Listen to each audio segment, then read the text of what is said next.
देखिए, आज का नया टॉपिक है भाषा कौशल। भाषा कौशल क्वेश्चन पूछ लेता है कि भाषा कौशल कितने प्रकार का होता है। ये 4 प्रकार का होता है। क्या? सुनना, बोलना, पढ़ना, लिखना। इसके लिए एक वो है शब्द सुबोपली। से सुनना, ब से बोलना और प से पढ़ना और ल से लिखना। ली से मतलब, ठीक है। तो भाषा कौशल है यानी कि भाषा को आप कितने प्रकार से व्यक्त यानी कि दर्शा सकते हैं, मतलब उसे ला सकते हैं, उसे ग्रहण कर सकते हैं, सुन सकते हैं, बोल सकते हैं, पढ़ सकते हैं, लिख सकते हैं। तो यही भाषा कौशल है। भाषा के वे कौशल जिसके द्वारा आप भाषा को कन्वर्ट बोल सकते हैं, दर्शा सकते हैं, ग्रहण कर सकते हैं। यही भाषा कौशल है। अब आता है भाषा कौशल संबंधी विकार। ये सबसे इम्पोर्टेंट है आपका। अब देखिए, भाषा कौशल संबंधी विकार नंबर 1 है आपका अफ्रेजिया या डिफ्रेजिया। दोनों ही सेम हैं लेकिन अलग अलग भी हैं। कैसे? अफ्रेजिया होता है मौखिक रूप से बोलने में और डिफ्रेजिया भी होता है मौखिक रूप से बोलने में। जब बालक विकार उत्पन्न करता है, मौखिक जिस तरीके से मैं बोल रहा हूँ और जैसे तोतला वगैरह जो बोलते हैं इस तरीके से, जब ये मौखिक रूप से बोलने में कोई बालक कठिनाई उत्पन्न करता है या कठिनाई होती है बालक को, तो अफ्रेजिया कहा जाता है या डिफ्रेजिया कहा जाता है। अब देखिए, ये कभी कभी क्वेश्चन आ जाता है कि अफ्रेजिया किसे कहते हैं या डिफ्रेजिया किसे कहते हैं। तो दोनों ही मौखिक रूप से जब बोलने बालक किसी कारण का मतलब जो करता है पालने के, जिससे बालक सही तरीके से बोल नहीं पा रहा है, तो उसे अफ्रेजिया डिफ्रेजिया कहते हैं। लेकिन कभी कभी आता है कि अफ्रेजिया क्या है, डिफ्रेजिया क्या है। तो मैं आपको इनमें दोनों में अंतर बता देता हूँ कि अफ्रेजिया है मौखिक रूप से बोलने में जब बालक के दिमाग में कोई भी चोट ना लगी, वो बचपन से ही ऐसा हूँ। लेकिन डिफ्रेजिया तब आता है कि जब बच्चे के चोट लग जाती है, जैसे जीभ कट जाती है, दांत टूट जाता है, तो तब बालक को अब मौखिक रूप से बोलने में दिक्कत होती है। तो अफ्रेजिया है सिर्फ मौखिक रूप से बोलने में दिक्कत आना और डिफ्रेजिया है चोट लगने के बाद मौखिक रूप से बोलने में दिक्कत आना। फिर आता है डिसलेक्सिया। लैक कर रहा है, लैक से कहते हैं ना टायर में लैक आ गई, मतलब वो भटक गया, जाना था ऐसे, चले गया ऐसे। तो मतलब क्या है इसका? डिसलेक्सिया है पठन संबंधी क्षमता। जैसे कि मैं बोल रहा हूँ, जैसे अनिल का अलिन बोल देता हूँ, घायल का वो घालिया का घायल बोल देता हूँ। जैसे आजकल बोलते हैं ना, लखनऊ को लॉकडाउन पढ़ा जा रहा है, तो वही ये है डिसलेक्सिया, ठीक है। लेकिन अलेक्सिया भी यही है, पठन संबंधी है दिक्कत, विकार है। ये कब है? जब मस्तिष्क में चोट लग जाए, यानी कि जब बालक का दिमाग ही सही तरीके से काम नहीं कर रहा किसी अंदरूनी चोट के कारण और पढ़ने में दिक्कत आ रही है, तो वो अलेक्सिया हो गया। है दोनों ही ऑप्शन में ऐसे आपको एक ही मिलेगा कि डिसलेक्सिया क्या है या अलेक्सिया क्या है। लेकिन कभी कभी आता है दोनों। वो कहता है कि मस्तिष्क में चोट लगने के बाद पठन संबंधी विकार होता है, उसे क्या कहते हैं? उसे अलेक्सिया कहते हैं। अगर कहा जाए कि सिंपल के पठन संबंधी है क्षमता सामान्य रूप से, बिना कहा जाए कि सामान्य रूप से बिना कहा जाए, बस ये कहा जाए कि पठन संबंधी है क्षमता होती है, उसे क्या कहते हैं? उस बीमारी को या उस विकार को क्या कहते हैं? डिसलेक्सिया कहते हैं। तो दोनों हैं, एक चोट लगने पर, एक चोट ना लगने पर, जो नॉर्मली। अब आता है देखिए डिसग्राफिया। ग्राफिया से ग्राफ हम बनाते हैं हाथ से, तो वही हाथ से क्या करते हैं? लेखन करते हैं ना। देखिए मैंने भी कर रखा है इस तरीके से, लेखन संबंधी।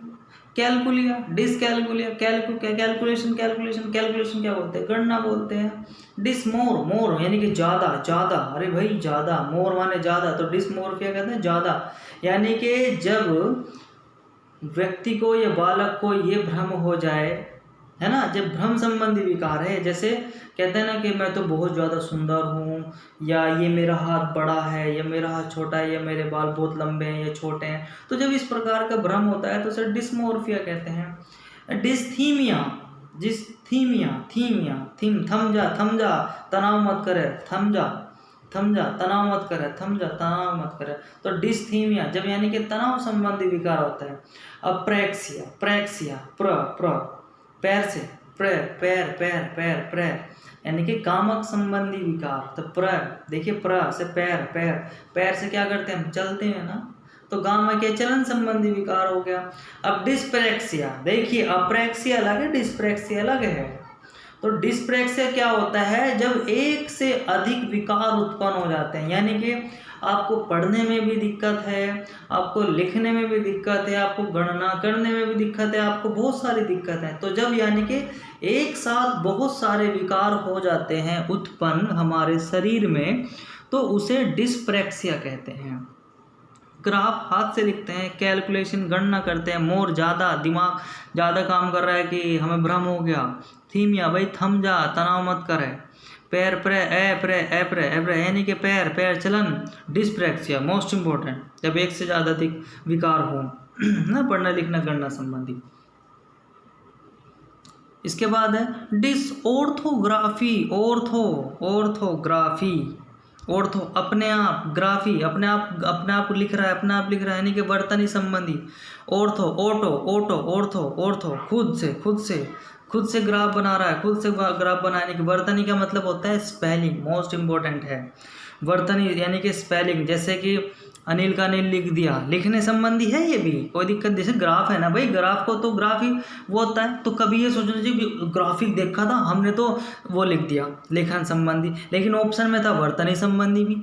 तो आपको ऑर्थो देखना पड़ेगा इसमें, है ना। तो आप थोड़ा ध्यान से देखिए। ऑडिटरी, ऑडियो वीडियो सुना हुआ, वीडियो मतलब देखना, ऑडियो माने सुनना। तो ऑडिटरी यानी कि श्रवण संबंधी, सुनने संबंधी।